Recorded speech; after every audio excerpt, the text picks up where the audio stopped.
অৰুণোদয় অকল টকা নহয়, ই ঘৰত মহিলাগৰাকীৰ সন্মানো বৃদ্ধি কৰিছে।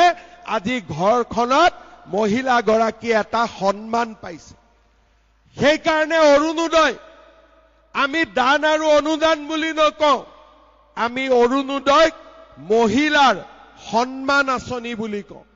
কাৰণ ই ঘৰখনত মহিলাৰ সন্মান বাঢ়িছে।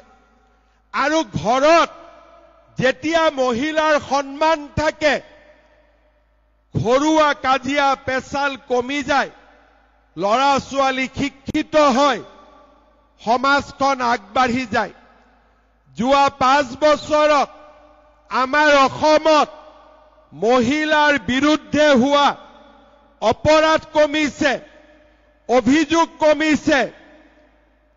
ধৰ্ষণ, মলেষ্টেশ্যন, এই গোটেই গোচৰবিলাক আজি আমাৰ অসমত কমিবলৈ আৰম্ভ কৰিছে।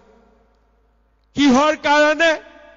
সকলোৱে দেখা পাইছে যে এইখন চৰকাৰে মহিলাক মাতৃ বুলি সন্মান কৰে, ঘৰৰ লক্ষ্মী বুলি সন্মান কৰে।